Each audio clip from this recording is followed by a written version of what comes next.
Tere tulemast saatesse Eesti 100 loomaarsti. Mina olen Julia Aabram. Tänases osas sukeldume ülikoolimaailma ja räägime sellest, kuhu liigub veterinaarmeditsiini õppe tulevik. Me läbime ka selliseid olulisi teemasid nagu vastuvõtutingimused, õppimise keskne lähenemine, akrediteerimine, mille osas me saame nüüd öelda, et me oleme selle positiivselt läbinud, ja ka selle, milliste teadmistega ja kuidas üks 6. aasta tudeng oma õpingud ülikoolis lõpetab. Ja loomulikult on ootused ülikoolil ka tulevaste tööandjate suhtes. Tänase külalise ametinimetus on väikeloomade meditsiini ja üldhaigusõpetuse lektor ja veterinaarmeditsiini õppekava juht.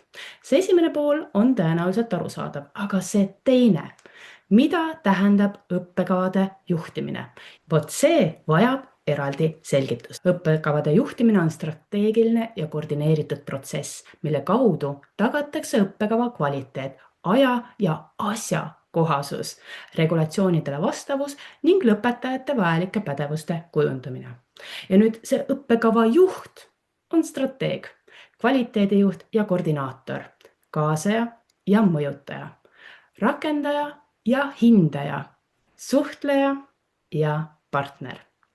Ja hea õppekava juhtimine tagab, et õppekavade arendusprotsess on läbipaistev, sidus, paindlik ja pidevalt kvaliteeti parandav. Tänane külaline on lihtsalt hunt Kriimsilm ja tema nimi Kristel Peetsalu.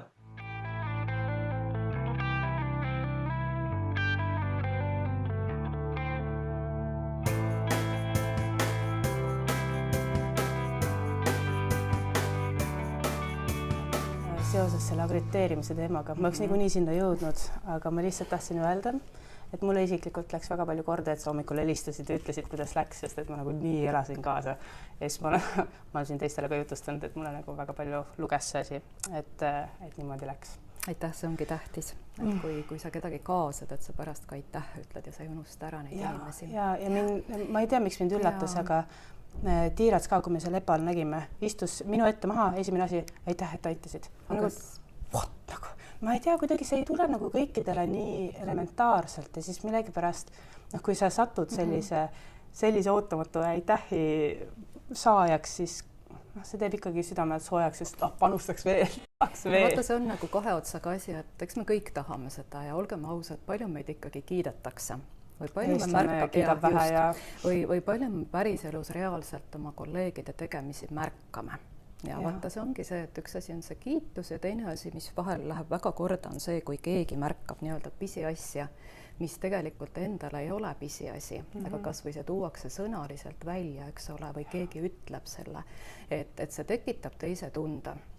Et me võime küll rääkida, et meie enda sisemine motivatsioon ja nii edasi, aga me ikkagi vajame vähemalt tagasiside näol seda väljaspoolt tulevat asja samamoodi. Kuidas sa mõtled, et kas see liigud õiges suunas või mitte, et selles mõttes, et kui meil ei oleks sellist tagasisidestamismehhanismi ühiskonnas välja kujunenud, siis ilmselt ma ei tea, võib-olla oleks veel jube palju inimesi, kes on väga ebaeetilised tänase päeva mõistes. Absoluutselt, inimene on nii karjaloom, et me peame neid signaale ikkagi andma ja lugema ja selles suhtes ei ole. Ja ühiskondlikult aktsepteeritavad käitumisnormid näiteks.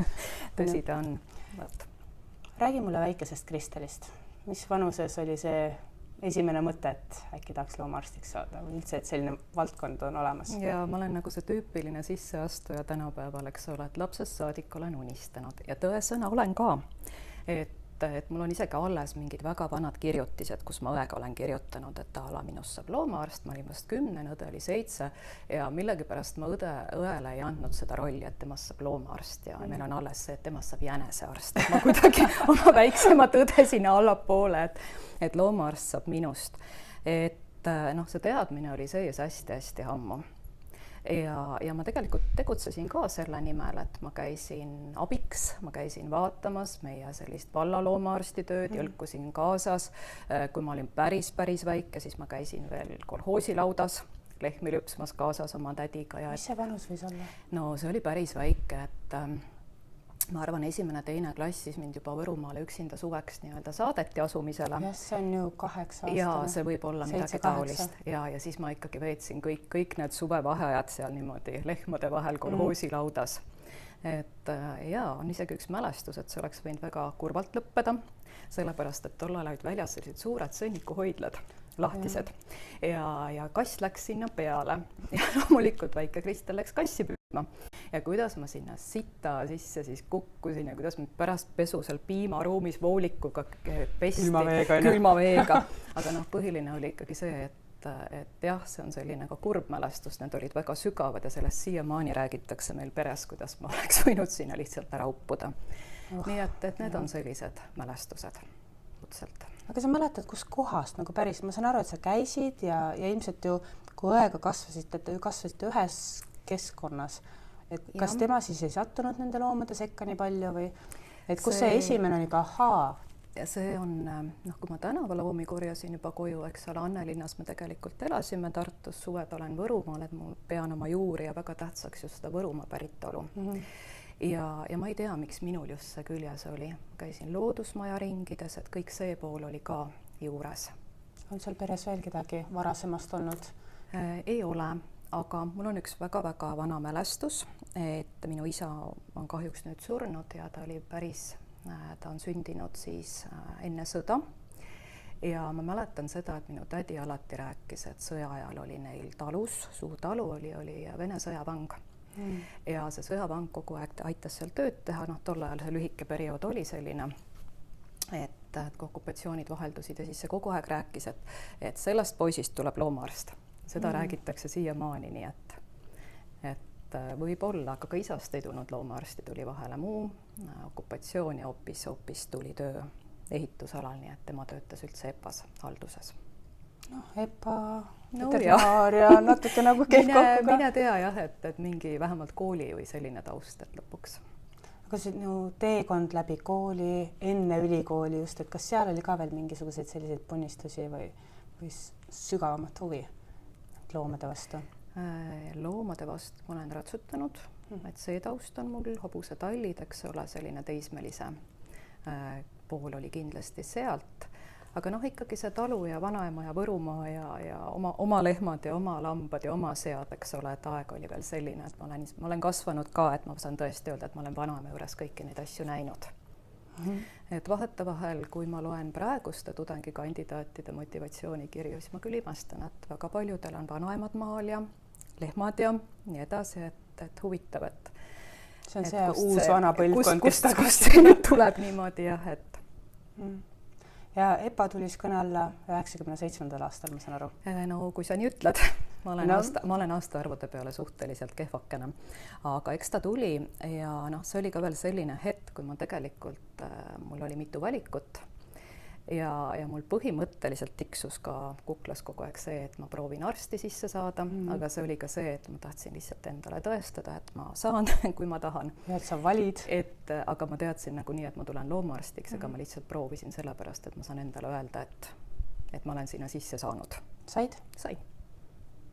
Nii et jah. Sest enamasti tuleks ju veterinaarisse pabereid sisse andma, et see on nagu see teine valik, et äkki nagu keegi kukub ära seda ära vahetada. Ei, tolle hetkel jah, oli kindel ikkagi oli see loomaarst, aga siis haridusmaastikul jah, siis humaanmeditsiin ja bioloogia olid siis, et ma lihtsalt tahtsin proovida nagu enda jaoks tagantjärgi. Ja huvitavast bioloogia, mis tõesti üks ka nendest valdkondadest, mis kuidagi veterinaariaga ühtib. Pigem, jah, eks ta ole ju tegelikult. Me räägime käitumisest, loomadest, teatud protsessidest, teatud looduslikest protsessidest, et kõik see läheb. Päris paljud on öelnud, et bioloogiasse, ma ise ka proovisin bioloogiasse ka sisse saada ja kuidagi, aga ma ütlesin, igaks juhuks nagu vaata, aga et ikka siia oli suund.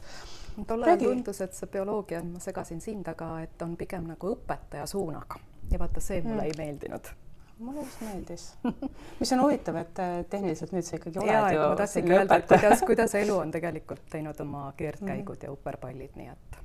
Räägi ülikooli aastatest. Mida ägedat juhtus, milline oli see esimene aasta ja esimene šokk, kui oli üldse sellist sest värvikaid õppejõudusid ja see on tõesti selline ajastu, kus me saame rääkida veel hästi suutest isiksustest ja tänapäeval me enam teatud asju ilmselgelt lubada ei saa.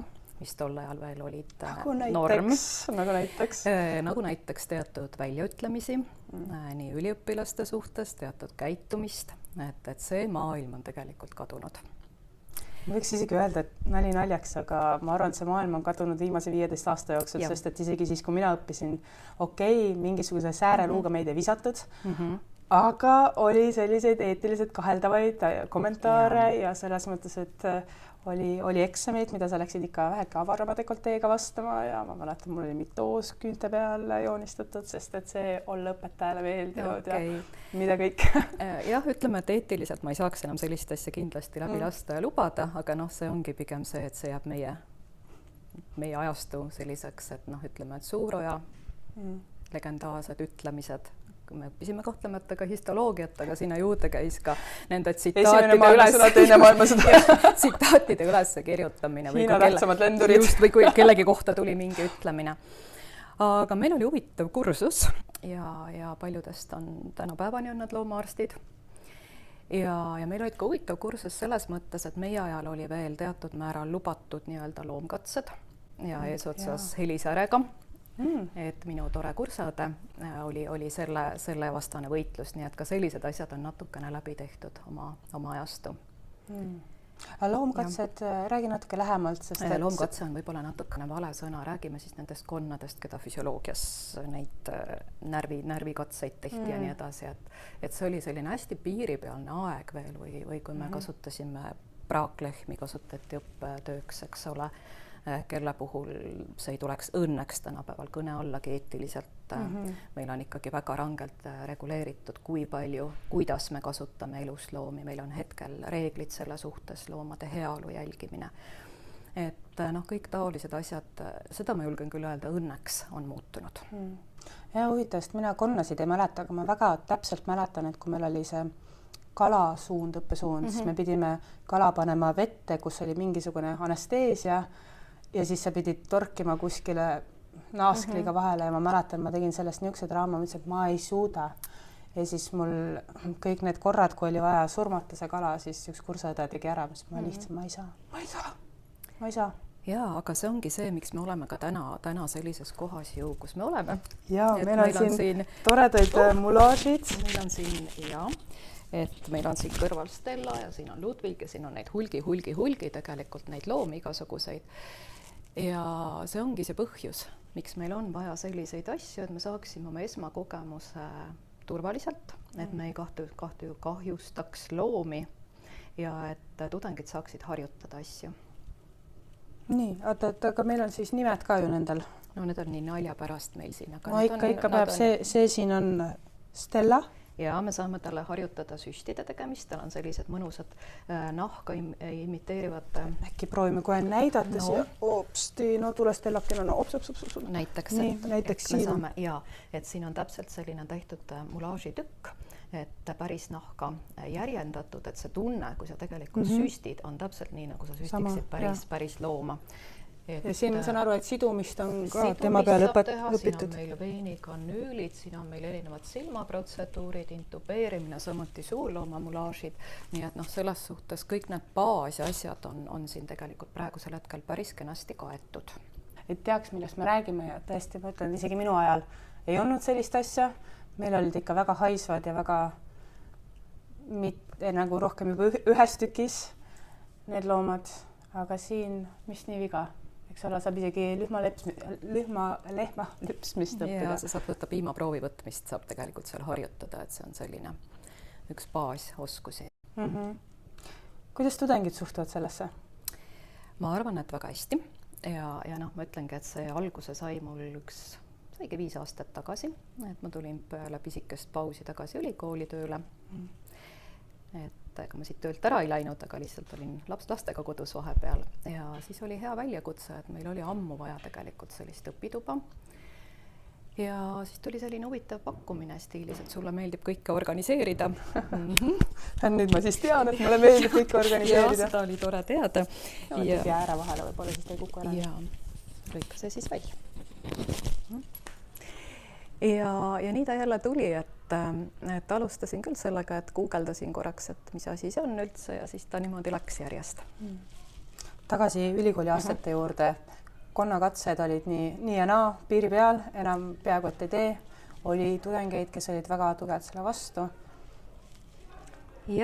Mis veel meenub? Sellist, mida võib jagada ja võib-olla, mis mõnel kuulajal, vähemalt kursakaaslastel väikese muige näole tooks. Kes mäletab veel meie väikest poni, see oli selline legendaarne pisikene putka, kus oli siis, see jäi täpselt sinna ühika juurde, praegu on seal Tallinna bussipeatus, et kui tulla maha, eks ole, Tallinna bussi pealt. Et see oli ja miks ta meile tee peale tihti jäi, oli see, et seal endises mõisamajas oli üliõpilasselts Taurus, mis oli tegelikult loomakasvatajate selts, aga kuidagi meie vettide seltskond sattus sinna ja meil ei olnud eraldi oma seltsi tol ajal ja siis me nii-öelda natukene kaaperdasime selle loomakasvatajate seltsi, nii et me tegelikult elasimegi suhteliselt seal mõisamajas kõik oma vabad hetked. Et meie õppedirektor Einar Orgmets meenutab seda siiamaani meie kursust seal mõisamajas kogu aeg, nii et... No vot, järelikult on sellised mälestused, mida tasub mäletada.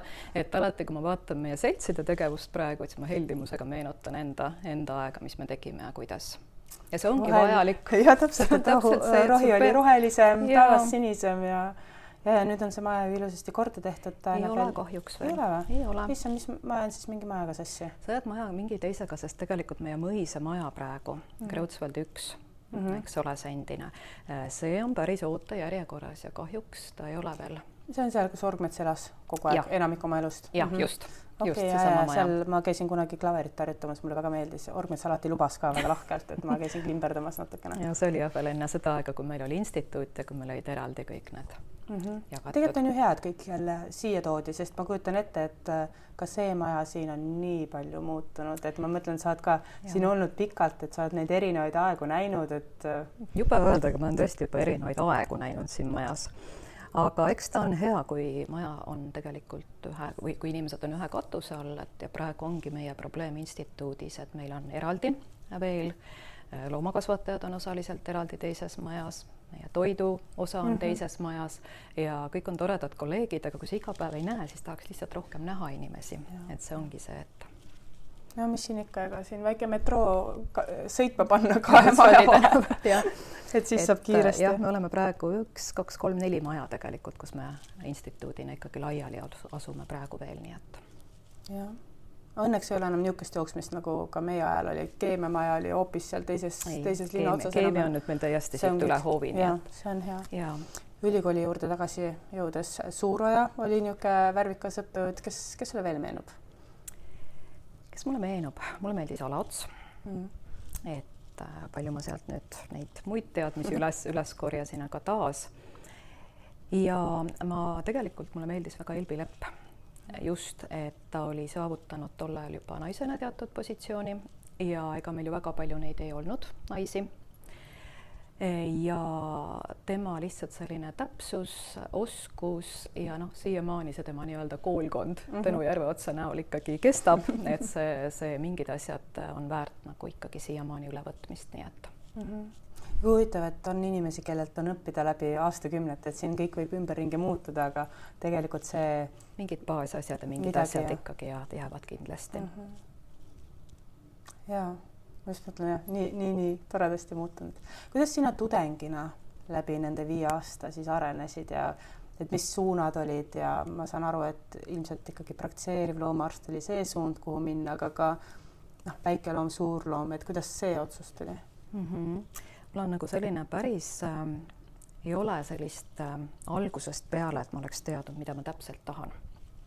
Ja sellepärast, kui ma praegu ka õppekava lõikes mõtlen, et meil käivad ka vahepeal läbi, et me võiks juba alustada sellist spetsialiseerumist varem, eks ole, ja et miks tulevane väikeloomaarst peab õppima üldse midagi, mis ei ole talle vajalik. Et tegelikult, kui sa astud sisse, seal võib olla üks mõte ja see muutub. Elu muutub, asjad muutuvad, sa näed kõike, et ma olin täiesti veendunud suurloomaarst. No hullem suurloomaarst ei saa ollagi fänni. Et mäletan, kui Piret Kalmus jagas paljundamiseks õpikuid, materjale, meil kodus virnad igasuguseid asju, mis kõik on suurloomadega olid seotud.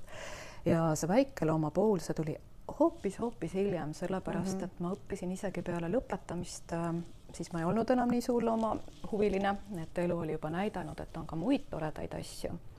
Ja tol ajal oli selline asi, nagu ta vist oli kutsemagistratuuri nime all, ma arvan, toiduga seotud. Issand jaa, keegi on veel rääkinud sellest. Ja ma võtsingi sellise, see oli nagu vaheaasta mõnes mõttes, et sa vaatad, sa õpid. Sai selgeks, et see ei ole ka päris see ja tuligi ikkagi see väike loom jäi. Et see hakkas tulema, seal olid teatud suunad, mis huvitasid, et nii ta vaikselt läks.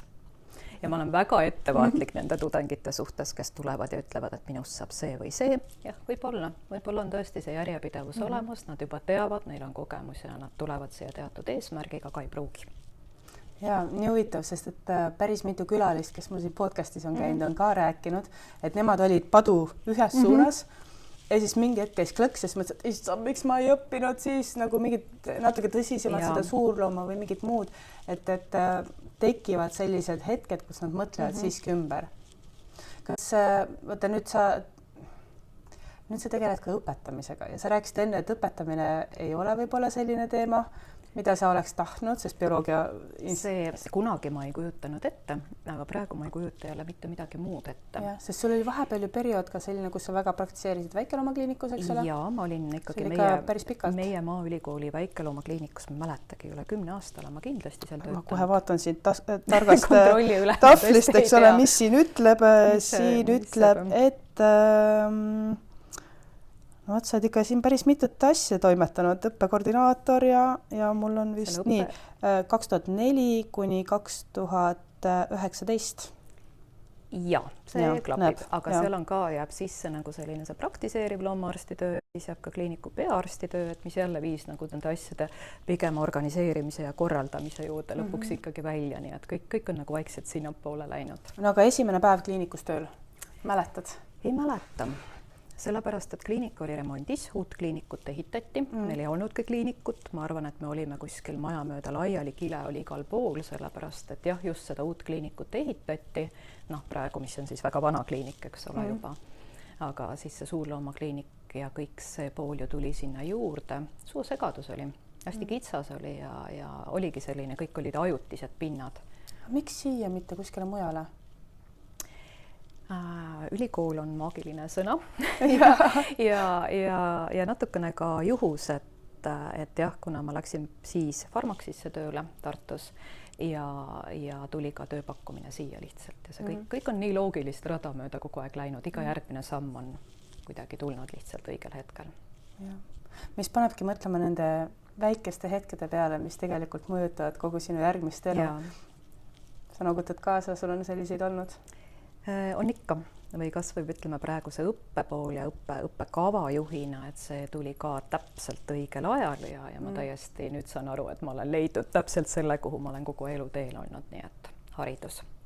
Ja vaata, ega varem ei saa ka selliseid väljakutseid võtta, sest sa ei ole valmis neid vastu võtma, et kas ei ole kogemusi, ei ole julgust, ei ole nagu sellist visiooni. Et see eelnev ongi nagu täpselt olnud selleks põhjaks ja baasiks, et nüüd hoopis haridusteemadega edasi minna just veterinaaria poole pealt. No ma ei taha liiga kiiresti hüpata siia, eks ole. Aga ma kogu aeg kibelen. Ma tean, et sa kibeled, sul on hästi palju rääkida, et korra ikkagi sellest ülikooli kliinikus töötamisest, et mis on see kõige suurem eristav faktor võib-olla siis eripraksises töötamisega võrreldes? Sul on mitu vastutusvaldkonda nii öelda, et loomulikult on sul klient ja patsient. Aga meie kliiniku eripära on see, et me oleme õpetav kliinik ja kõik meie arstid on õpetavad loomaarstid. Ja sul peab olema mingisugune asi, et sa kohe sisemiselt tunned, et sa jagad ennast patsiendi, kliendi ja samas ka tudengi vahelt. Ja see vastutus on väga suur. Ja see tahtmine tegelikult õpetada ja seletada ja edasi anda peab olema sellel inimesel, kes töötab ülikooli kliinikus. See ei ole teisiti võimalik. Ja see ei tule ometi kõikidele väga loomulikult või kergelt. Ei tule ja see võib ka olla, et on päris palju olnud loomaarste, kes kandideerimisel ütlevad, et loomulikult ma tahan õpetada ja nii edasi. Ja siis see päris elu näitab, et see tegelikult ei ole kerge. Sa kogu aeg jagad oma tähelepanu. Seal on pinevad hetked, on keerulised hetked ja siis on sul kogu aeg, aga ikkagi sul on ka tudeng ja sa pead selgitama, arusaadavalt kommunikeerima ennast, mis toimub ja see ei tule paljudel loomulikult. ja seal siis ikkagi need peab silmad olema. kuklas ka, eks ole, et kes kogu aeg vaatavad ja justkui õpivad ja samas võib-olla tagaselga kritiseerivad ka natuke. See võib olla, sellepärast et see on loomulik, et eks me kõik oleme inimesed samamoodi. Tudengitel kujuneb väga kergesti oma arvamus välja nii õppejõudude kui ka arstide kohta ja vahel mingid pisiasjad, mida nad ei oska tegelikult aru veel saada. Aga jah, tagasi selle juurde, et kes peab olema ülikooli kliiniku arst, ta peabki olema väga hea suhtleja ja väga hea meeskonnamängija ja just see, et tal peab olema sisemine soov ka oma tegevust seletada, edasi anda ja mitte ainult seletada, vaid tänapäeva pedagoogikas tal peab olema ka pedagoogiline alusharidus, et ta teab, mis asi on üldse õpetamine ja ta oskab seda õigel hetkel seda tudengit kaasata. Ja see on ju päris keeruline, sest et ma mõtlen, et kui sa lähed loomaarstiks õppima, sa ei mõtle selle peale, et sul oleks vaja ka pedagoogilist haridust ja see on ju täiesti eraldi hariduse liik, mida tuleb eraldi õppida. Kuidas see üldse ära kaetakse siin? Seda kaetaksegi sellega, et me pakume päris palju erinevaid koolitusi ja kaardistame välja, et mis on need valdkonnad parasjagu, kas meil on näiteks tegemist juhendamisvaldkonnaga, mis vajab ka järeleaitamist või näiteks hindamine. Ja siis me lihtsalt koostöös väga palju Tartu Ülikooliga seda kompetentsi saame sealt poolt ja pakume ja korraldame siis meie inimestele pluss kindlasti loomaarstidele neid erinevaid koolitusi. Kas ülikooli kliinikus on kerge töötada? Ei ole kerge töötada. Sul võib tunduda, et mõnikord võib olla rohkem aega võrreldes erakliinikuga, eks ole, et see tempo ei pruugi alati olla, võib olla nii kiire, aga see ongi see, et see aeg kulub nii paljude muude asjade peale. Et jah, kui sul isegi patsiendi voog ei jookse, et väga tihedalt broneeritud, aga juba see tudengi osa võtab sealt väga suure osa ja vastutus. Meil on ju väga paljud patsiendid, kes on edasi saadetud patsiendid, väga rasked patsiendid, et see juba nagu referentskliinik, eks ole, pluss õppetöö koormus. Et kõik meie vanemloomaarstid, neil on kohustus õppetöös osaleda, neil on kohustus juhendada, nii et selles suhtes annab see lisakoormuse veel. Issand, ja ma mõtlen, et nagu nii äge. See ongi äge, kui ennast läbi ei põleta ja oskad ennast hoida erinevate valdkondade vahel, lihtsalt ennast niimoodi rahulikult ära jagada. Mis hetkel sa said aru, et see kliiniline töö ja õpetamine, et see kaalukauss hakkab sinna õpetamise suunas liikuma? Ja mis sa ette võtsid? Jaa, et kuna ma läksin doktorantuuri, olles veel praktiseeriv loomaarst, mis tagantjärgi tundub lauslollus, vabandust väljenduse eest, aga jagada ennast doktoritöö ja praktiseeriva arsti vahel ei olnud kerge. Aga see tuligi niimoodi, et see teaduse maailm tuli juurde ja sealt kaudu see teine dimensioon, muidugi ma olen ka alati õpetanud vaikselt, et kliinilist laboratoorset diagnostikat ka praktiseeriva arstina. Aga sealt ta tuli niimoodi rohkem. Sest ma mäletan selles mõttes, et ei olnud nii ammu aega tagasi, aga ma mäletan neid õppetunde ja mulle meeldis see, et on praktiseeriv arst, kes õpetab diagnostikat, sest et mul alati endale tundus, et siis, kui sa oled nagu ise ühe jalaga kogu aeg sees, et siis sa tead, mis asi aktuaalselt toimub. Ja mulle meeldisid väga need tunnid. Mulle väga meeldis. Ma kartsin kohutavalt. Miks sa kartsid? Raske. Ja selles mõttes alati, kui sa ei saa päris kõigest aru esimese raksuga, et siis vaata ka ei taha ju kunagi tunnistada, et sa ei saa kohe aru ja kui sa küsid hoopis teistmoodi. Nüüd on mul teine elusuhtumise põhimõtted, et nüüd on see, et kui mina ei küsi, siis ei küsi keegi ja küsi kohe. Et kui mina ei saa aru, siis on tõenäoliselt veel inimesi, kes ei saa aru. See ongi see, et küsimuse teel me õpime ja me ei peagi alguses aru saama, et need sünapsid tekivad palju hiljem tegelikult. Ja. Igal juhul jah, mäletan ja mulle meeldis. Aga mingi hetk ma saan aru, et kliinilist tööd jäi nagu vähemaks ja õppetööd jäi rohkemaks. Et jälle, mis on see hetk, kus sa vaatasid, et tahaks uut väljakutset, tahaks midagi muud või käis see kuidagi niimoodi hästi, ma ei tea, ujuvalt üleminek või päeva pealt? Täna täiskohaga siin, homme täiskohaga seal. Keerulisi asju küsid. Tegelikult oli küll üleminek, sellepärast, et ma olin oma 2 lapsega olnud just kodus, lõpetanud, teinud doktoritööd, samal ajal artikleid ja siis tagasi... Kõlab ka jälle nagu väga hea plaan, kombo, doktoritöö ja laste kasvatamine. No andis mingil määral kombineerida ja kui ma tööle tagasi tulin, siis oligi see valiku koht tegelikult, et mis ma siis edasi teen. Ja siis tundus õige, et nüüd on hetk tegelikult see doktoritöö kokku kirjutada ja siis vaadata, mis edasi saab. Ja kui sa küsid, kas oli mingi järsk üleminek, no see oli otsustamise koht, et jah, ma pean valima ühe suuna praegu ja sel hetkel tundus see doktoritöö valik ja kuna siis jäi kliiniku töö kaugemale, siis ta vaikselt niimoodi jäigi. Kes oli see mõjutaja, kelle käest sa nõu küsisid? Või sa ise mõtlesid välja, et saan hakkama ja teen ja? No mul on õnneks siin majas väga palju häid nõuandjaid, kellega saab alati asju arutada, raskeid teemasid, seda on tegelikult vaja, sest meil tööalaselt neid ikkagi aeg-ajalt tuleb asju, mis tahaksid kellegagi jagamist. Aga tol hetkel ma arvan, et ma suht ise otsustasin, et nii on okei. Väga hea, kui töökoht vastu tuleb sellistele võimalustele, et laseb areneda, laseb teha midagi uut ja midagi muud. Mis selle õppetöö juures sind kõige rohkem erutab? See on ikkagi see, kui sa näed, kuidas hakkab tekkima taipamine ja see võtab aega. Ja mis mulle praegu meeldib, ongi pigem see, et me saame tegelikult õpe on tänapäeval nii palju muutunud. See õppimiskäsitlus, see muutub. Me ei tea tegelikult, mis juhtub isegi 5 aasta pärast ja kuhu me välja jõuame. Me teame seda praegu, mis on veterinaarias aktuaalne ja fakt on see, et faktiteadmised seda kindlasti kahtlemata enam ammu ei ole. Ja nüüd ongi küsimus, et kuidas me saame oma õpet niimoodi arendada, et me anname siit kaasa kõik vajalikud oskused elus toime tulla, aga neid fakte suudab igaüks ise leida ja otsida. Pigem ongi see, et kuidas sellest faktide rägastikust leida üle õige asi, leida üles ja kuidas endale sünteesida õigeid otsuseid. Jah, sest et väga lihtne on minna ju seda kergemalt vastupane, et lükkad sisse ChatGPT-sse, et mis on see lahendus. Kusjuures täna tudengitele rääkisin, et kui kasutate seda võimalust, siis palun veenduge, et ekraan ei oleks omaniku poole. Jaa, aga see ongi see, et mida me peame õpetama, on see oskus, et kui sul on see vastus, et sa oskad seda analüüsida ja seda õigesti kasutada. Jah, sest ega see, mis sealt antakse, ei ole ka alati õige. Jaa, aga samas see AI kasutamise, tehisaru kasutamise asi, see me tahan seda väga õppekavas arendada ja sellel teemal meil on praegu väga huvitavaid projekte käsil, nii et. No aga ilma selleta ei saa ka, sest et kui tavaliselt muutused võtavad hästi-hästi palju aega, siis mulle tundub, et see AI integratsioon erinevatesse õppemetoodikatesse on läinud hästi kiirelt ja isegi võib-olla härra Alar Karisel on siin oma mäng või oma see käsi sees, aga ma ise näen, et viimase 2-3 aastaga on kuidagi nagu eriti palju tähelepanu pööratud sellele, mis on äge. Jaa, see ongi, aga ma räägin selle projekti asja ka siis Jaa, see kõlab väga põnevalt. Et meil on olemas Maaülikoolis selline asi, mida nimetatakse õppearendusfondiks, kus on siis võimalik taotleda raha erinevate teemade jaoks ja üks on siis AI teemad. Ja see minupoolne projekti taotlus tähendabki seda, et me saame nüüd selle rahaga teha 2 huvitavat asja.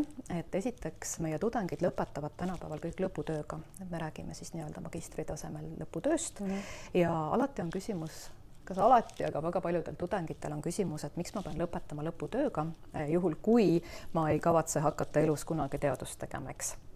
Ja siis ongi hästi oluline selgitada, et see lõputöö tegemine kui protsess ise on see õppimise koht, et kas see mõnikord võib-olla kaheldava väärtusega, mitte kaheldava väärtusega, aga ütleme, et ma ei tea, Nobeli preemiat just nende tööde eest ei anta. Olgem ausad kõigi eest. Aga peab tunnistama. Aga ikkagi see sõnum minu poolt pigem olekski praegu see, et see protsess, kus tudeng ise õpib, peab olema hästi mõtestatud. Ja nüüd me proovime teha sellise katse, et me ostame teatud AI litsentsid, mis on juba seotud teadusmaailmaga.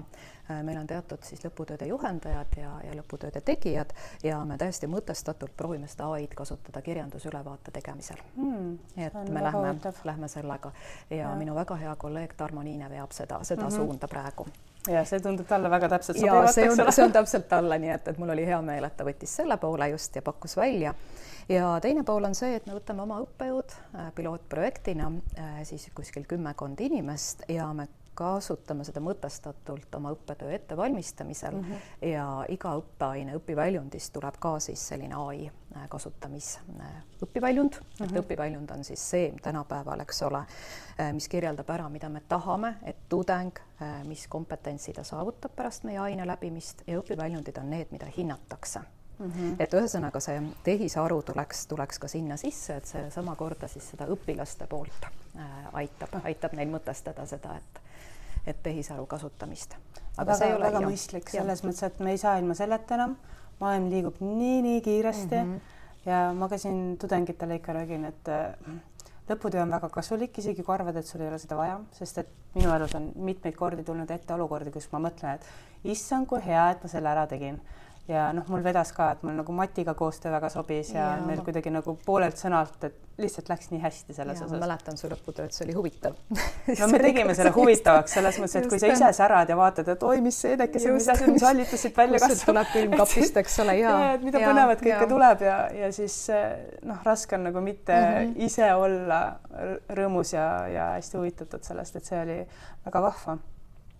Aga jaa, see AI, mina olen natuke mures, et kas ma ei tea, mis nooremad saavad hakkama, aga tänapäeval, kus see telefon ka uueneb iga aasta ja sa kasutad võib-olla ainult mingisugune 10% kogu selle telefoni või tehnika võimalustest, kuidas me hakkama saame ja noored, nad peavad olema paindlikud, nad muidugi sünnivad ka juba tablakas käes, eks ole, et nad oskavad asju, mida ma veel mäletan veel Nokia 5110, eks ole, et lihtsalt see, et nad nagu üldse ei mäleta seda ja nad peavad tegelikult järjest kiiremini arenema, järjest kiiremini kuidagi kohanema nende tingimustega, mis muutuvad nii kiiresti, sest et sinu aeg, see lapsepõlv, minu aeg, et seal need muutused ei toimunud kiiresti.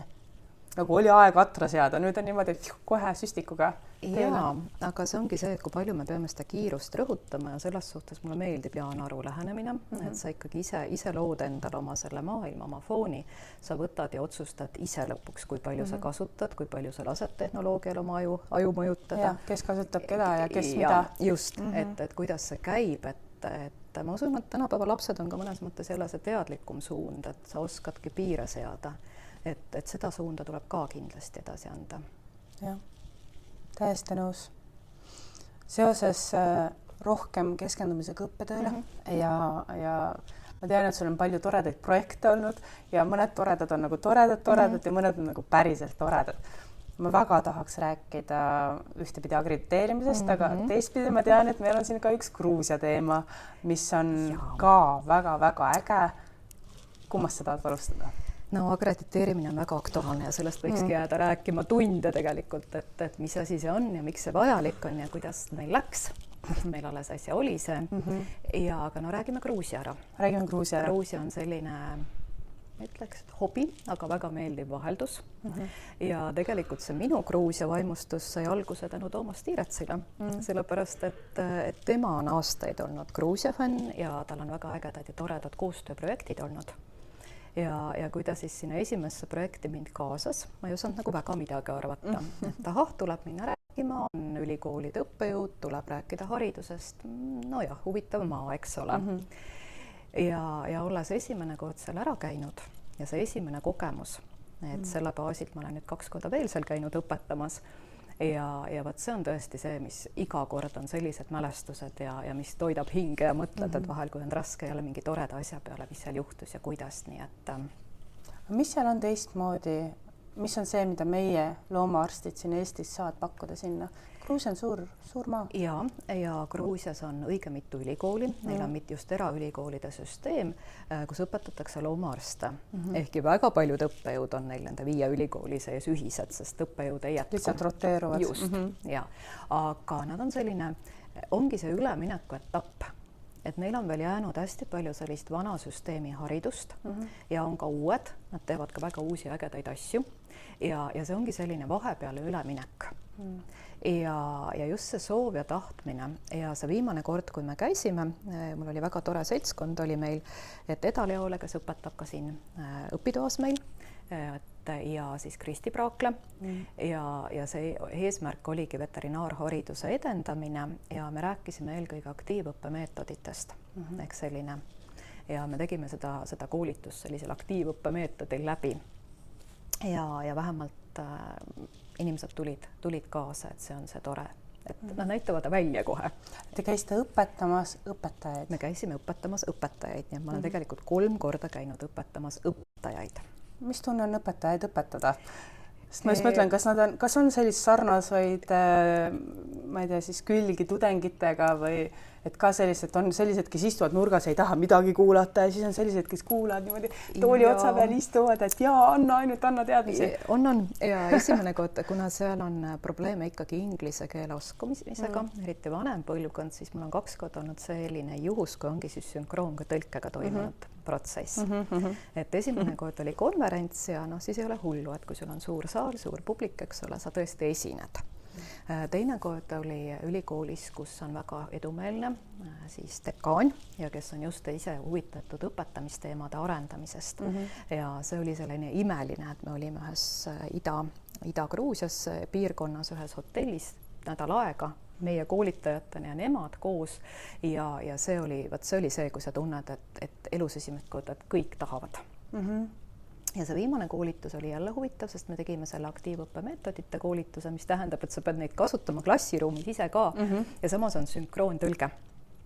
Viide. Ja et see oli väljakutse, et ma mõtlesin ka alguses, et see ei ole võimalik, ma palusin, et tõlk oleks kõrval, et ta räägiks siis peale teeks seda tõlget või järeltõlget, ta väitis, et ta saab hakkama sünkroontõlkega. Tegelikult tal oli õigus, aga alguses ma küll ei kujutanud ette, kuidas sünkroontõlkega saab teha selliseid asju, aga sai.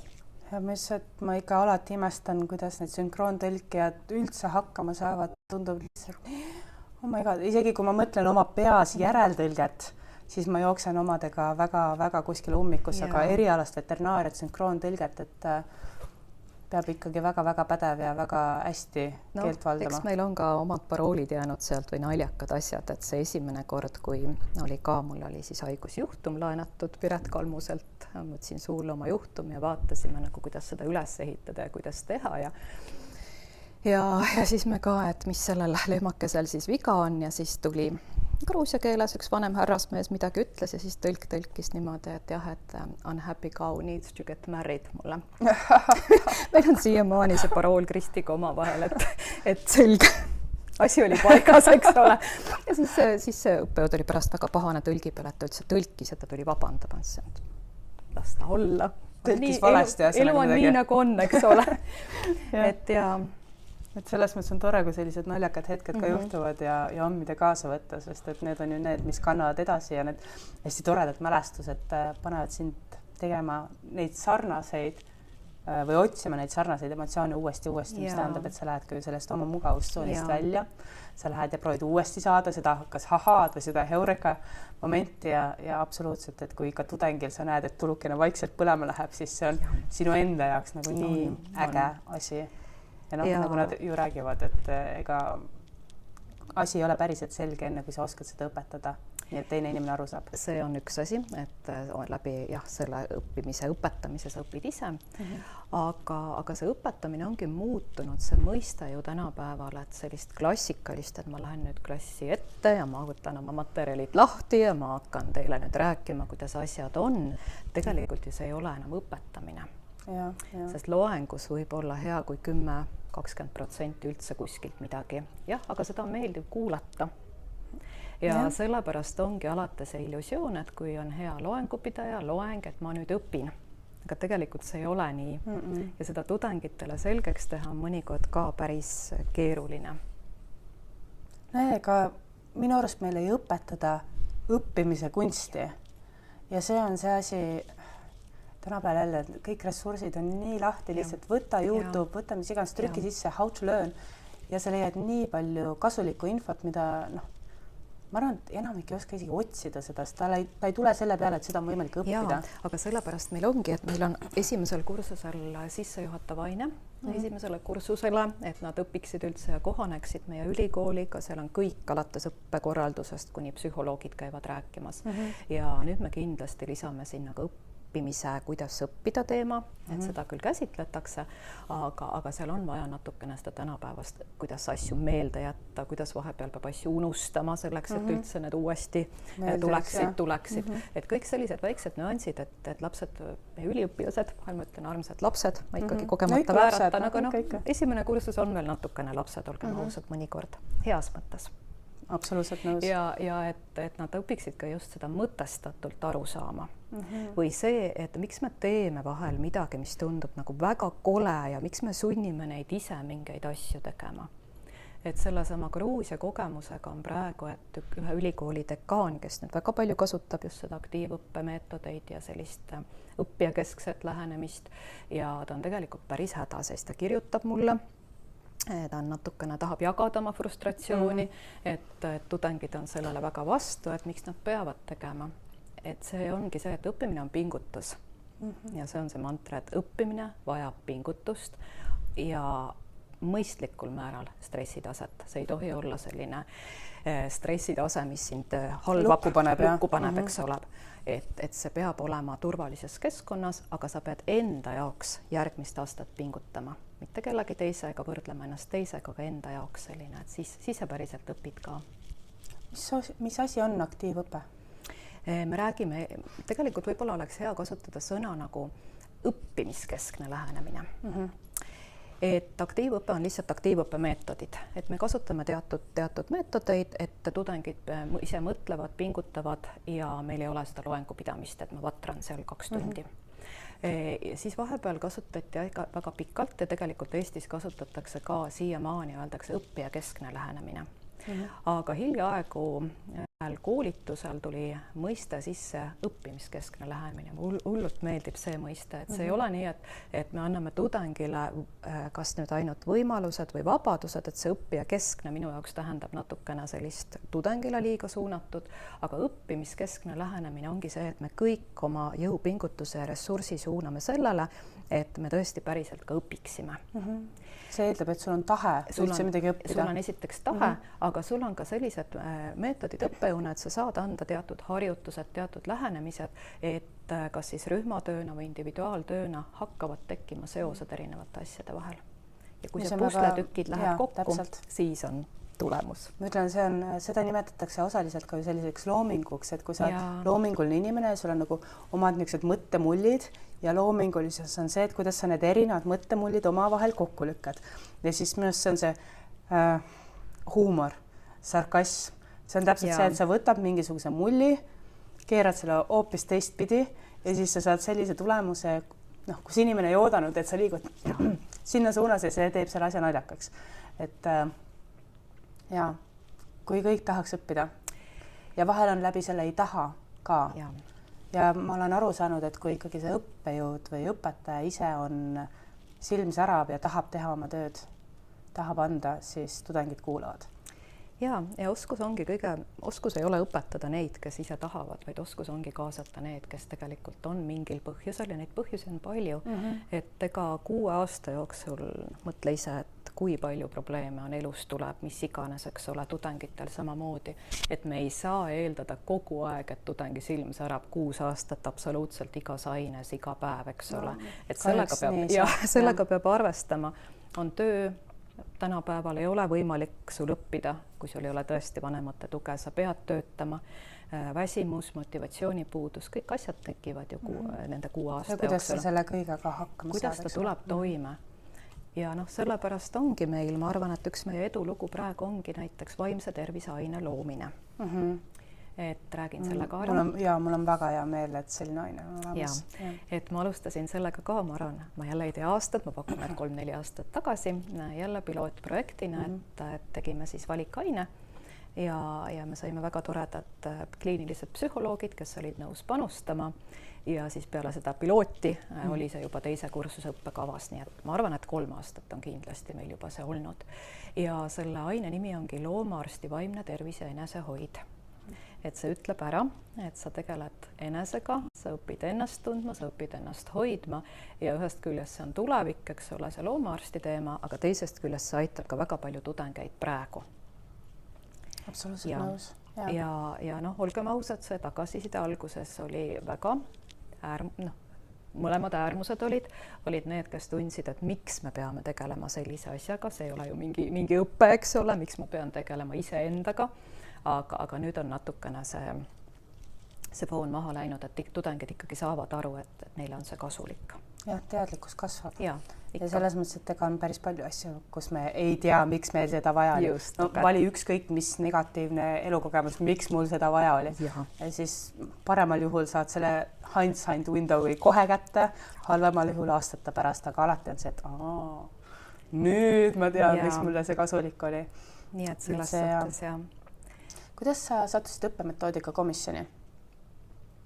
Said Juhuslikult. Questime korralikult, sest et ma sain ka ju mingi hetk sinna Jah. kaasatud ja niisugune huvitav toimkond ja see on, mina sain niimoodi aru, et see on täpselt see koht, kus kliinikus töötav arst või nagu praktiseeriv arst saab olla kaasatud ülikooli töösse, saab anda oma panuse, saab kaasa rääkida. ja mina sattusin sinna üldse mingi muu teemaga, ma ei mäleta, ma läksin sinna ettekannet tegema mingil teemal ja pärast seda öeldi kohe, et palun tule ja hakka osalema. Et ja ma olin tõesti, Piret Kalmus oli siis õppekava juht, et ma olin seal komisjonis, siis olid ka sina seal tol ajal, me olime koos veel ja siis tõesti, et kuna Piret oli juba aastaid vedanud seda kõike ja tema nüüd hoopis teine suund ja mis abi ja mida ta praegu veab, on ääretult tähtis tegelikult, pluss õppetöö, pluss muu töö. Ja kuna ta tahtis loobuda, siis ta arvas, et võiks olla tema järeltulija, kuna ka kõik teised olid sellega nõus. Keegi vastu ei olnud midagi. Ütleme, keegi vastu ei olnud, et siis ta läks ja tõesti 2 aastat sai mul nüüd täis seda õppekava komisjoni juhtida ja vedada. Päris suur vastutus ja ma mõtlen, et kuna selline panustavad ju kõik omalt poolt, ka praktiseerijad, loomaarstid kui ka ülikool ja kui kuskilt niimoodi mööda minnes kuulab taas, et ülikool ei saa hakkama, tudengid on saamatud, ei kõlba lõpetajaks, ülikool ei õpeta, et mis tundega sa sellist kriitikat võtad?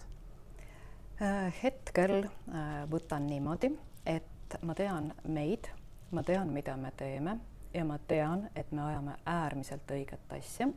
Ülikool on väga suur laev ja mõnikord võtab selle pööramine kaua aega lihtsalt. Et tahaks asju kiiremini, aga meil on omad inimesed, oma traditsioonid, asjad, et lihtsalt mõned protsessid võtavad kauem aega. Ja küsimus ongi see, et kui me saadame välja lõpetajad, kes on kõik 38 esimese päeva kompetentsid täiesti julgelt andanud, EAV akrediteerimine kinnitas seda, siis ongi küsimus, et kui meie saadame need lõpetajad siit koolist välja, nad on pädevad sellel tasemel, nagu kõik Euroopa süsteemis peavad olema, siis natukene on see järgmine samm, et kuidas nad võimalikult valutult ikkagi sinna tööellu sukelduvad, kuidas kliinikud neid vastu võtavad ja kuidas tagatakse see pehme alguses nagu selline mentorlus ja küsimus ongi, et pigem ma näen nagu, et see peaks olema koostöö järgmise ka tööandja vahel. Absoluutselt nõus. Jah, mitte, et ma ei ütle seda, et me ei saa paremaks, ma olen alati kriitiline kõige suhtes ja ma näen kogu aeg igal pool neid arenguvõimalusi ja selle koha pealt edasi minna, aga ma arvan ka, et kui ikkagi me anname need kompetentsed lõpetajad tööturule, siis peab vaatama ka, et neil oleks tänapäeval eriti võimalus sujuvalt tööellu sisse sukelduda. Absoluutselt nõus, sest et kui praktiseerival loomaarstil on ülikooli suhtes mingisugune ootus, siis ka ülikoolil on teatav ootus selle tööandja suhtes, et just, et meie anname sulle selle meie lapsekese, palun võtta ta vastu, hoolitseda seda eest. Hoia teda ja aita tal areneda. Ja mitte niimoodi, et ja tahaks ju tegelikult vältida seda olukorda, kus lükatakse jalaga tagumikku, et see Sparta ja saa hakkama, eks ole, et ma arvan, et need ajad on möödas, neid aegu ei peaks enam olema ja kuna meil on ikkagi loomaarstide kriis, meil on neid vähe, kas me ei võiks siis neid kuidagi paremini vastu võtta, nii et nad tahaks jääda ametisse, et nad tahaks toimetada siin veterinaarmeditsiini maastikul, mitte nii, et enne kui nad jõuavad ülikoolist edasi, juba otsustavad, et ei, see ei ole minu jaoks. Nad ei ole proovinudki, nad otsustavad juba, et ei, see ei ole minu jaoks. Kohutav kadu. Väike reklaamipaus. Ma tahan sind tänada, sind, kes sa praegult kuulad ja kõiki teid, kes te seda osa jagate või kommenteerite, annate ideid, kes võiks olla järgmine külaline. Ma teen seda mitte ainult sinu jaoks, ma teen seda kõikide Eesti inimeste jaoks, kes on huvitatud, mis valdkond see veterinaarmeditsiin on, et potentsiaalsed tulevased tudengid teaks, et neil on väga palju erinevaid väljundeid, ei ole ainult suurloomaarst või väikeloomaarst, neid väljundeid on mitmeid ja selle haridusega on palju, mida teha. Samuti ma olen veendumusel, et kui me teame üksteise lugusid, siis me ka mõistame üksteist paremini ja siinkohal me räägime kollegiaalsusest. Nüüd etteruttavalt kuulad edasi, siis sa saad teada, mis oli see lõpuküsimus, mis võttis Kristeli sõnatuks. See on kadu ja see ka, kuidas me praktikal nendega suhestume, nendega suhtleme, et see näitab ju ka tegelikult, et enamuse praktikakogemus on muidugi õnneks väga hea, aga on ka need tõrvatilgad, mis tulevad tagasi ja eks see ka hirmutab mingil määral, et see pool. Aga jaa, need, kes siit lõpetavad, need on väga vastupidavad, nad on tublisti oma 6 aastat vastu pidanud, nad on kõik selle õppekava 117 ainet on umbes meil, eks ole, sõltub natukene aastast, õppekavast tähendab, aga nad on kõik selle koorma läbi teinud, nad on visad olnud ja nüüd ongi küsimus, et kuidas nad suudavad ja jaksavad tööl vastu pidada, sest neil on tohutu potentsiaal tegelikult olemas. Et see on see mõte. Selles mõttes on tore, et ülikool pingutab selleks, et see tudeng oleks ka valmis, et just see vaimse tervise loengud, eks ole, ja üldse see, et mina saan käia tudengitele rääkimas elust pärast ülikooli, et ma arvan, see aitab neid ette valmistada, aga jällegi ka kogu see vastutus ja kohustus ennast arendada lasub ikkagi tudengil, et tema peab hakkama oma peas ka asju ümber sättima ja mõtlema, et sa võid anda ükskõik kui palju sisendit, aga kui ta ei ole kui ta ei ole võimeline vastu võtma või ta ei ole oma elus selles kohas, kus see info on talle oluline, siis me ei saa mitte midagi teha, eks ole. Seda kindlasti, nõus. Korraga sisseastumistingimustes, et kuidas see tudeng nüüd tänapäeval sisse võetakse siia ülikooli, kuidas ta saab õppida loomaarstiks, kas keemiahinded, motivatsioonikiri, eelnev kogemus veterinaarkliiniku praktikandina, et mis loeb tänapäeval? Jaa, see on hea küsimus. Ma saan öelda, mis meil praegu on ja ma saan öelda ka seda, et ei ole kusagil maailmas ideaalseid sisseastumistingimusi leiutatud. Ja me pole veel avastatud ei seda ideaalset. Kuidas me need ideaalsed üles leiame? Eks me leiame ikka, aga loomulikult see tekitab sellist küsimusi, et miks just, ma ei tea, miks me võtame vastu 36 eestikeelsele õppekavale ja arvestades seda, et meil on üle 300 nipin-napin kandidaadi, et loomulikult, kui sa oled 50, on küsimus, et miks just tema sai, eks ole. Ja praegusel hetkel meil on olemas eraldi selline väike töörühm veel selle õppekava komisjoni sees, mis tegeleb just nende sisseastumistingimuste analüüsimisega, et põhjalikult kogu aeg vaatame, mõtleme, mis on see tuleviku suund, aga praegu on tõesti see, et ka järgmine aasta jääb kehtima süsteem, et meil on siis teatud eksamite keskmine tuleb, siis meil on riigieksamid, et sealt tuleb teatud protsent ja meil on motivatsioonikiri. Ja kui nüüd küsida, et miks AI maailmas me küsime veel motivatsioonikirja, siis tead tegelikult olles nüüd ise 2 aastat vastuvõtukomisjonis. Meil on motivatsioonikirjal on 5 kriteeriumit, millele nad peavad vastama. Ja kui sa kasutad AI-d kui abimeest mingi mõtte genereerimisel ja siis sa lood sellest mõttest oma mulli, oma mõtte edasi, aga kahjuks on need trendid, eks ole, et sel aastal olid just need maavanaemad väga populaarsed mingil põhjusel, et ma ei tea, kas siis AI avastas selle ja siis jah, et teine, mis oli vist see meie kõrgelt hinnatud ülikool oli ka mingi klassikaline lause, mis hakkab, kui sa loed seda 20. korda, siis sa saad aru. Aga sa nopid välja tegelikult need kirjad, kus on see mõte olemas, et nad vastavad nendele 5 küsimusele, mida nad peavad analüüsima ja seal on need asjad, mille põhjal sa saad hinnata. Ja mis on huvitav on see, et meil on komisjon, meil on 4 komisjoni liiget, me kõik loeme täiesti niimoodi, et üksteisest sõltumata paneme selle hinde ja siis meil on selline koosolek, kus me analüüsime, vaatame läbi ja müstiline on see, et enam-vähem, kui on hinne 5-6, see läheb nagu sinna komisjoni liikmetel. Ma ei tea, 9-10 ka, et me lähme ikkagi ühte suunda, hindame, et seal jooksevad läbi need teatud parameetrid. Aga ma saan aru, et seda ongi keeruline edasi anda ja see tekitab üha rohkem ja rohkem küsimusi aga see on praegu hetkel see, kus me oleme saanud, me näeme nende viimaste aastate tudengite kursuste lõikes, et väljalangevus on väga palju vähenenud ja järelikult ikkagi see süsteem praegusel hetkel toimib. Võib-olla me peame tagasi tooma intervjuu, aga jälle küsimus, seal on jälle oma subjektiivsed, objektiivsed asjad, eks ole, mis hakkavad mängima. Ja küsimus on see, kes on kirjalikus keeles, oskab ennast hästi väljendada, ei tähenda, et oskab ennast keeleliselt. Ja siis on see närvid, eks ole, ja kui motivatsioonikirja saad rahulikult edasi-tagasi ja aitada ja mis iganes, et siis intervjuu tegelikult sa ei saa petta seal. Sa ei saa petta, kui sul on ikkagi see taust selline, et sa oled olnud aktiivne gümnaasiumis, sa oled osalenud erinevates kohtades, sa oled käinud kliinikutes, sa oled osalenud Tartu Ülikooli mingitel koolitustel, teaduskool ja nii edasi. Et kõik see ikkagi tuleb ilusti välja, sest ega sa ei saa AI-ga luua oma seda inimlikku poolt või seda, mis sa päriselt isiksust, eks ole. Ja samamoodi see keelekasutus, väljendamine, et väga kenasti saab tegelikult pildi. Mõni niuke tore seik, niuke tore mingi lause kuskil motivatsioonikirjadest, kus ta on midagi nagu meelde tulnud. Ei taha pärast mõni kuulab ja pahandab, jah? Pahandab, sest... Aga mingisugune emotsioon, mis sul on tekkinud mõnda motivatsioonikirja lugedes, positiivne, negatiivne, kirjelda seda emotsiooni? Vahel mulle tundub, et kuidas seda nüüd väga kenasti väljendada, on see, et on väga tugevad loomaarsti abilised. Ja on need, kelles on potentsiaali kanda välja ka loomaarsti roll.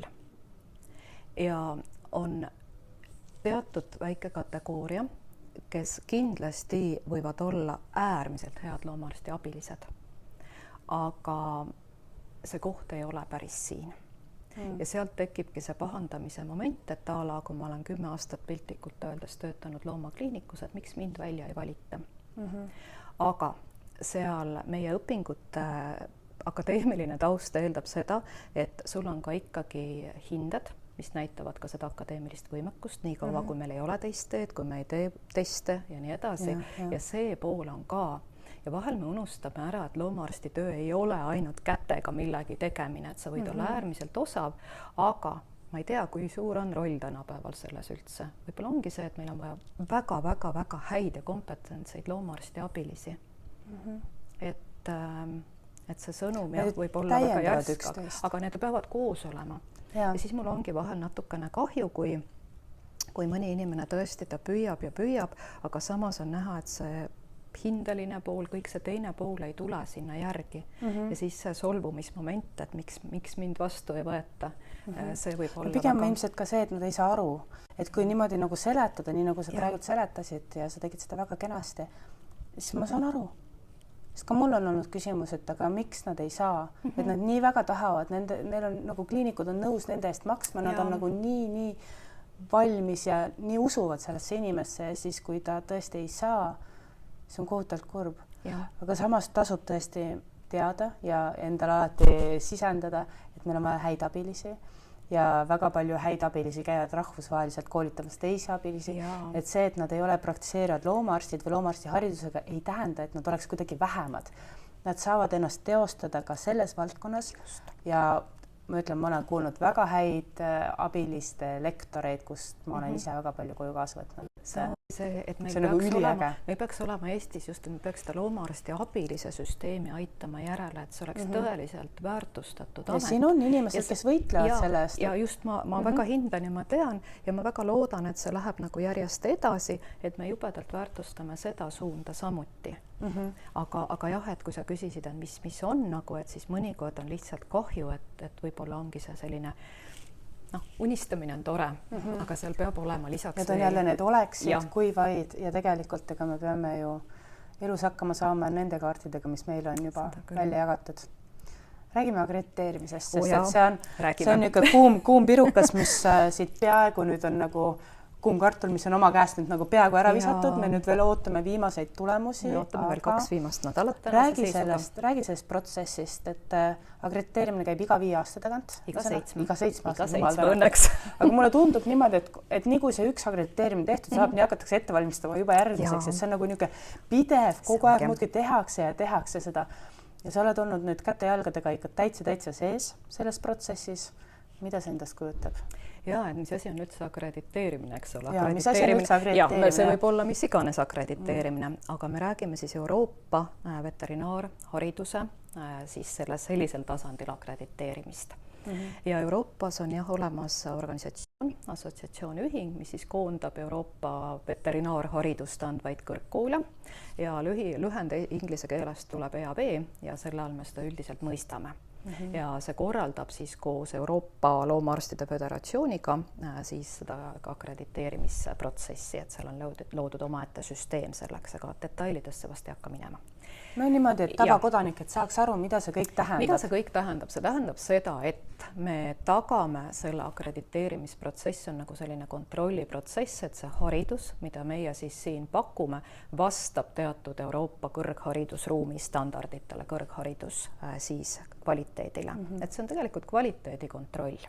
Ja tavalist loomaarsti kotib see sellepärast, et kui meil on kõik hästi, siis meie Eesti loomaarstid saavad minna vabalt välismaale tööle ja kas ma saan õigesti aru? Ja see on see, aga minu jaoks on ta pigem see, et ta näitab seda, et me oleme õiges suunas, me liigume õigel teel ja see, millised loomaarstid meilt siit välja lähevad, on kompetentsed, nad on teatud taseme saavutanud ja see on see kvaliteet, mis on palju tähtsam minu jaoks.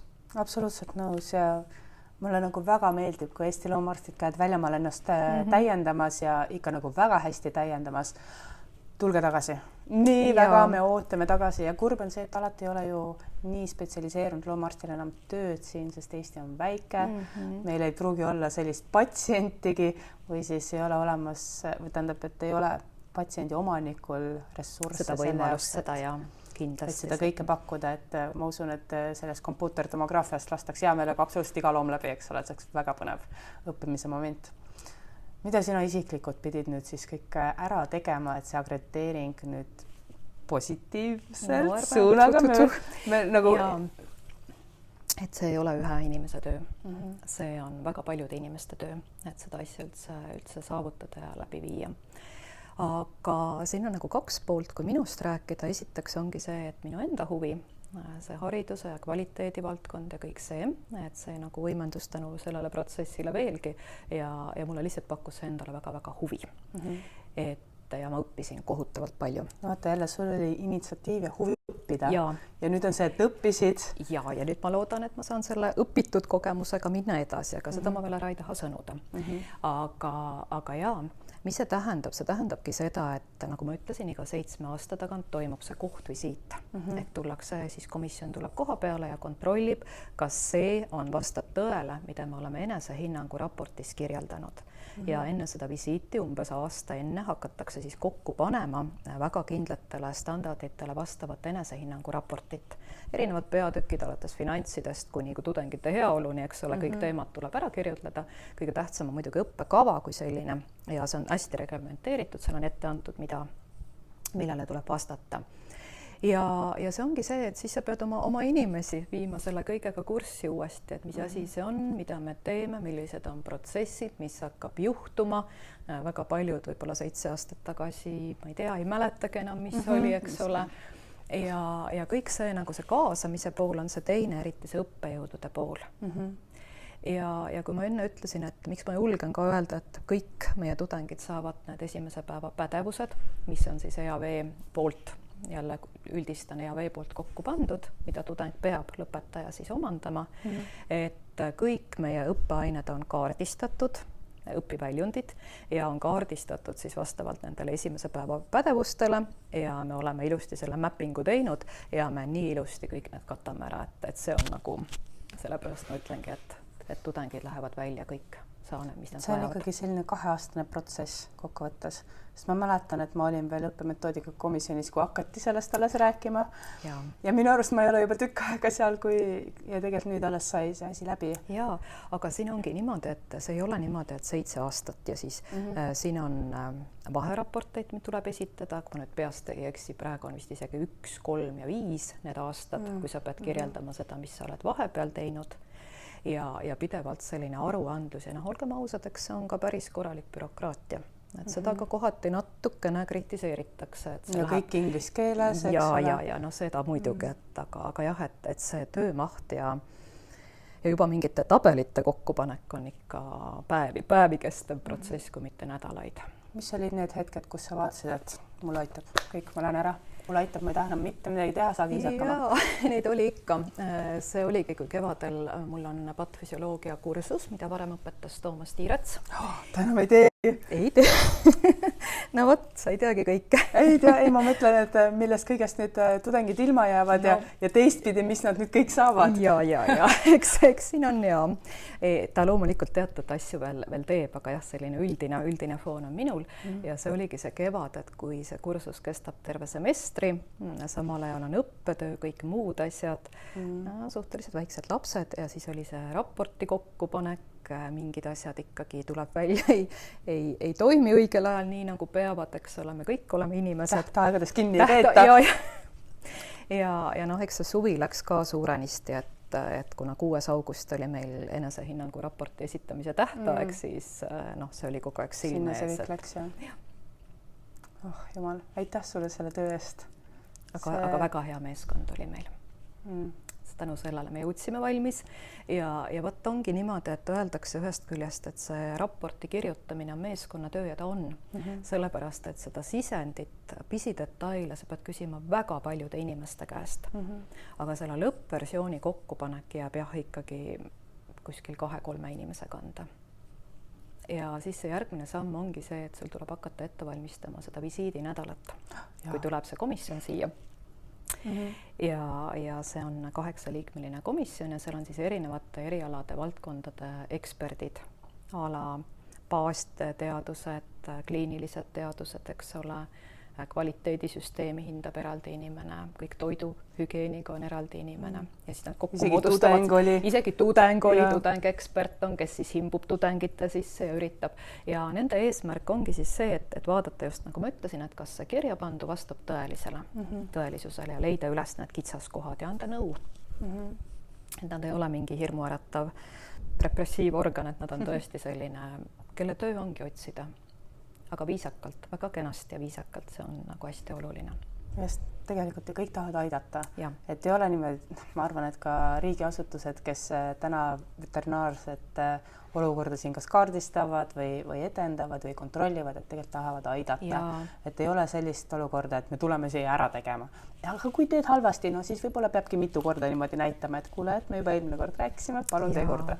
Ja et sama on ju selle protsessi ka, et nad toovad välja täpselt need kohad, mida võiks teha natukene teisiti või natukene paremini. Ja see ongi see osutamise küsimus sinna suunda. Kuhu see suund üldse liigub? Mis on nüüd need järgmised punktid, mida me hakkame püüdma? On juba selle kohta mingisugust aimus. Ma vaatasin, tudengitel on väga ilus puhkeruum. Ja tudengid on rahul.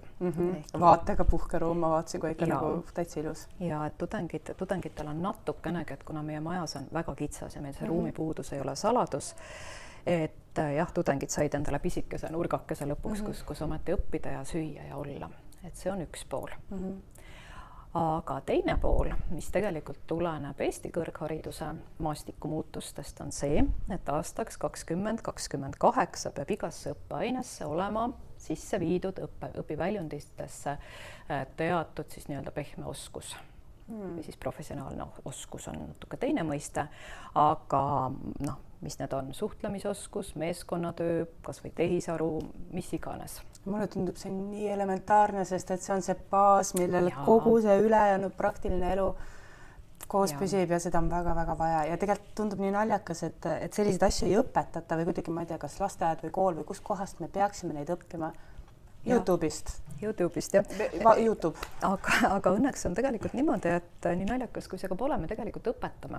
Ei, see on suurepärane. Aga meil ongi see, et väga paljud ei tule ise selle pealegi, et nad õpetavad. Ja nüüd ongi vaja leida, et see hetk, et oi, ma ju tegelikult tegelen sellega oma kursuse raames ja see tuleb ära kirjeldada lihtsalt õpiväljundis, sest asi, mis on kirjas õpiväljundis, see tahab hindamist. Ja siis seda pärast, kuidas sa hindad seda? Ja siin ongi oma nipid, et Eestis on olnud juba paar koolitust õppekava juhtidele, selliselt kõikidele ülikoolidele, et kuidas siis inimestega suhelda ja kuidas tuua välja, et eks seal võib ka vastasseis tekkida, et miks ma pean hakkama, ma ei tea, ma ei julge isegi ainet nimetada, mingis baasaines suhtlemisoskust hindama, et kuidas mina saan seda hinnata, aga see vaikselt tuleb ja sinna suunda praegusel hetkel see veterinaarharidus liigub, et need pehmed oskused tulevad üha rohkem ja rohkem. Seda enam, kui lõpuks see tudeng ära lõpetab ja saab päriselt aru, et 80% kogu veterinaarmeditsiinist on suhtlus kliendiga, see, kuidas seda looma paitad, see, kuidas sa talle tere ütled, et omanikule on see ju pereliige ja issand jumal, mõnele võib-olla ei ole veel, võib-olla see loom ongi veel tööloom, siis tundub, et trend liigub ikka sinna suunas, et väike koer, väike kass on väike beebi. Jah, ma ei tea, kas see nüüd kõige õigem on, aga nii ta kipub olema. Kristel, ma lugesin toredast digiajakirjast, et Maaülikool teeb koostööd ka selliste gümnasistidega, Tamme kooliga oli. See on Tamme gümnaasium. Tamme gümnaasium, jah. Et ikkagi sealt õpilased, kes tunnevad huvi veterinaaria vastu, võivad kuidagi nagu mingisugust insighti juba varakult saada, et räägi sellest ka. Jaa, see on koostööprojekt, et me teeme tegelikult väga palju, et kõik koolid, kes tunnevad huvi, me oleme ikkagi võtnud vastu, me oleme näidanud, aga need on sellised juhuslikud tunnid, eks ole, et kui tuuakse lapsed siia, et me tutvustame, näitame, räägime, see on erialatutvustus. Aga jah, Tamme gümnaasiumil on aastaid olnud meditsiini suund. Et see ongi, et sul on gümnaasiumisse teatud valik, eks ole, nagu paljudes on, ja nemad on siis Tartu Ülikooli kliinikumiga teinud koostööd ja siis need lapsed on käinud seal, neil on õppekava, nad lihtsalt kord nädalas näevad, õpivad ja päris paljud on ikkagi valivad pärast meditsiini suuna. Ja need, kes ei vali, maal tänatud, saavad aru, et see pole nende jaoks. Suurepärane hüppelaud tegelikult. Ja meie tegelikult Tamme gümnaasium võttis meiega ühendust, et kuna meditsiini huvi on hästi suur ja kohti napib sinna, ja siis neil tekkiski mõte, et jäsku veterinaaria suunda pakkuda. Ja tõesti, sellest sügisest on meil 12 last, kes siis õpivad veterinaaria suunal. See tähendab seda, et kord nädalas nad käivad meie majas ja me ei taha nüüd küll päris neid ära hirmutada, aga me ikkagi natuke jälgime sellist tudengi, et alguses... Aga neid on ikka näinud siin, eks ole? On alguses me tegeleme selliste baasasjadega, et nad teevadki anatoomiat, aga loomulikult sellist natuke lõbusamas võtmes ja tulevad seal füsioloogiakursus ja nii edasi, pisikesed ampsud sellised. Ja siis tuleb järgmine aasta rohkem kliinilist poolt, et nad saavad olla rohkem kliinikus ja nii edasi. Aga jah, siin nad meil kord nädalas niimoodi vaikselt käivad juba. Küsin lihtsalt sõbra jaoks huvi mõttes, et kas see oleks hea eeldus ka motivatsioonikirjas midagi välja tuua ja siis on suurem tõenäosus sisse saada ja absoluutselt, sest et tegelikult me tahame ju tudengeid, kes saavad aru, kuhu nad tulevad, et see ei ole kutsikad kassipoed, väikesed lambad-allekesed, et see on ikkagi ja ka sel aastal tuleb neil terve 2 kuud, kus nad tegelevad toiduteemadega, et samamoodi see on äärmiselt tähtis meie suund. Tegelikult meie toiduhügieeni moodul, rahvatervise moodul, see on 32 EAP-d, 32 EAP-d korrutada 26 töötunniga, eks ole, et see on päris korralik osa sellest 5-aastasest õppest, mis siis võtab. See on 5-aastast baasõppest. See on nii huvitav, kuidas me üldse ei adu, et see on väga oluline osa veterinaariast ja ma lihtsalt, mulle nii meeldis lihtsalt, ma ei teadnud, et see olemas on, kui see seal 5. kursusel tuli nagu täies mahus, mulle lihtsalt nii meeldis. Ja vaata, ega tegelikult meie oleme ka rääkinud täna koertest kassidest põhiliselt, eks ole. Pole rääkinud suurloomadest, pole rääkinud. Suurloomadest meil on ju väga tugev hobuse suunaõppe, et see on ka, jah, võib-olla see ei ole selline, kus massiliselt on vajadus ja seal ongi need üksikud huvilised, kes siis sinna lõpuks lähevad. Aga samamoodi meil on ju väga tugev produktiivlooma suund, mida kõik saavad õppekava lõikes üles ehitatud. Ja kas või seesama toiduhügieen, eks ole, moodulina. Et selle 6-aastase õppe sisse mahub tegelikult niivõrd palju erinevaid asju. Ühest küljest see võib tunduda, et me koormame ei koorma midagi, mina olen väga rahul. Just, aga hetkel see haridus on Euroopas üles ehitatud niimoodi, et see ei ole meie välja leiutatud asi siin, et me teeme nüüd niimoodi, et siin tulevad teatud nõuded juba ette ju direktiiv sätestab, mis on vaja ja mitte kuidas niivõrd, vaid mida me tegelikult peame andma, pakkuma. Ma ütlen silmaringi laiendamise seisukohast ka, jumal, okei, mina tegelen võib-olla rohkem lemmiklooma toiduteemadega, aga see baas, mis ma sain sealt toiduhügieeni laboritest ja Mati käe alt, eks ole, et lihtsalt see toob nii palju neid paralleele. Ja kui ma oleks teadnud, kui tähtis on krepsitsükkel ja kui mulle seda seletati ja ma ei mäleta mitte midagi, aga nüüd tuleks tagasi ja võtaks uuesti ja siis see nagu see lihtsalt on avastad maailma hoopis teisest vaatenurgast. Aga kui sa küsid üldse tuleviku koha pealt üldse, kuidas õppekava veel liigub, et üks on jah see, et me üha rohkem pehmeid oskusi siis õpetame ja proovime neid arendada, neid võib-olla õpetamine on vale sõna, eks ole. Siis teine asi on just see, et nende seoste loomine erinevate ainete vahel. Et see meie õppekava ajalooline, ma ei tea, kas õnn või õnnistus on see, et jah, see on ainepõhine õppekava, eks ole. See ei ole ju muutunud, meil on uusi aineid, me oleme aine sisu muutnud, aga nüüd ongi küsimus, et kuidas me suudame a la biokeemia, juba füsioloogia, patfüsioloogia omavahel tegelikult ühte kokku panna ja see ongi see, et tegelikult on teada, et meil on täiskasvanud õppijad. Ja täiskasvanud õppijad vajavad mõtestatud õppimisprotsessi ja nad vajavad tegelikult ka selliseid häid näiteid.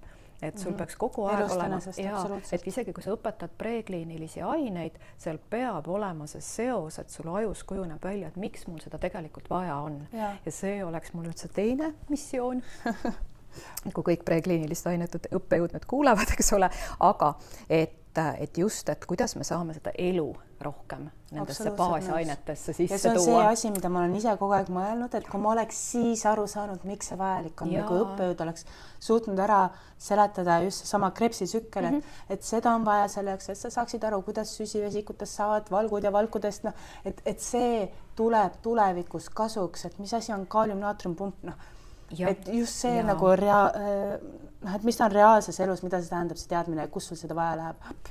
Ma tahaks vist veterinaariat uuesti õppima tulla.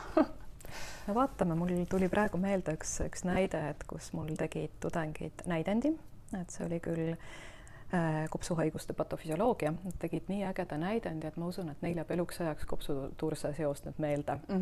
Et võt sellised asjad tekitavadki, aga see on nüüd selle meetodiga. Aga jah, tagasi tulles nende seoste juurde, et meil peab olema aru saama, miks ma õpin just praegu seda histopreparaati ja ma võin need asjad pähe õppida, aga mida see tähendab, kuidas selle juurde tagasi tullakse. Et see peab olema väga hea õppejõudude vaheline kooskõla ja koostöö. Ja vahel on ka see, et mul on hea meel, et meil käib väga palju häid spetsialiste õpetamas, aga vahel tahaks ka neid natuke rohkem meie ellu siia kaasata, et see on nagu ka selline teine pool. Mulle tundub, et üks selline suund, kuhu me peame liikuma, on loomade heaolu ja eetika selle juures, sest et viimasel ajal käib ka igal pool sotsiaalmeedias arutelu selle üle, et kus kohas läheb loomade heaolu ja eetilisuse piir. Jaga oma mõtteid. Jälgin väga palju seda teemat ja väga südamelähedane ja väga keeruline teema. Ja sa ei saa öelda õigeid ja valesid vastuseid. Ja jälle, kui tuleme õppekava juurde tagasi, siis tudengitel on eraldi eetikakursus, aga see on selline sissejuhatav ja päris alguses. Et sa saad mingid baasasjad seal kätte, et seda väga hästi õpetatakse ja sellega ei ole üldse probleeme, aga nüüd ongi küsimus see, et jälle, et kuidas seda läbi 6 aasta pidevalt neid eetika küsimusi kogu aeg tuua, nii et nad oleksid värsked, aktiivsed ja neid käsitletakse erinevates ainetes. Sest see on valdkond, millega me hakkame, loomaarstid hakkavad üha rohkem ja rohkem kokku puutuma. Ja praegu mulle ka tundub, et natuke selline mustvalge käsitlus on, aga vahel jah, et kuidas sa oskad ise aru saada teatud protsessidest, kuna sekkuda, millal, väga raske teema on. Kusjuures mulle tundub, et võib-olla need praktiseerivad loomaarstid, kes tänasel päeval iga päev sellega kokku puutuvad, ei ole ka omavahel liiga hästi kokku leppinud või läbi arutanud teatavaid eetilisi väljakutseid, et kuidas siis peaks käituma. Et ühed ütlevad, et see on lubamatu, teised ütlevad, aga see on absoluutselt elementaarne ja et nii inimese kui looma seisukohast võib-olla see ongi õige vastus või õige otsus, et ma arvan, me peame ka ühiskondlikult lihtsalt rohkem arutlema neid teemasid. Ja see on see teine tasa kindlasti, et seda ma ka olen märganud. Ja mida rohkem see aeg edasi läheb, seda suuremad ja keerulisemad need väljakutsed tulevad, sest et ilmselt see AI annab mingi oma panuse sellesse kõigeks ja ma usun, et isegi järgmise 5 aasta jooksul saab olema väga palju muutusi. Ja me ei saa silmi kinni pigistada liikumiste eest, mis on farmiloomadega seotud ühiskondlikud trendid, asjad, eks ole. Ja automaatselt ei saa sildistada, et meil panemegi väga paljud asjad, teemad lukku, kui me ütleme automaatselt, et vastaspool mõtleb valesti. ja kuidas saada jah, et seda arutelu ja lihtsalt võimalust kas või korraks ära kuulata, see ei tähenda, et ma pean oma arvamust muutma, aga automaatselt ma näen ka selle loomade heaolu teema poole pealt, et me väga kergekäeliselt ütleme, et sa arvad valesti, no mida sa tahad sealt teiselt poolelt siis saada, eks ole. Et võib-olla kui minna peale sellise uudishimuga ja päriselt sooviga mõista, siis sellest oleks palju abi, aga ega võib-olla me ei oska oma näos ka seda, et noh, räägi siis, eks ole, kui sa lähed sellise tooniga peale, siis loomulikult keegi tegelikult sulle ei taha mitte midagi rääkida, et sellist päriselt uudishimu ja uudishimulikult küsimusi küsida on omete pehme kunst. On, aga see eetika teema järjest tuleb ja see ongi hea, et ka praktikud käivad rääkimas, et kas või Tiina Toomet on kaasatud ikkagi meil 6. kursuse teemadesse ja veel inimesi, aga jah, see eetika teema õppekavas vajab veel rohkem käsitlemist kindlasti. Ma arvan, me oleme siin päris pikalt juba jutustanud, arutanud päris mitut huvitavat teemat, sind paremini tundma õppinud ja nüüd on selline final. Saates on selline komme, traditsioon, et eelmise saate külaline esitab küsimuse järgmise saate külalisele teadmata, kellele ta selle küsimuse esitab. Ja väga tore küsimus, mulle väga meeldis. Mis on see küsimus, millele tahaksid vastata, kuid keegi ei ole senini küsinud? Jah. Paus kannab.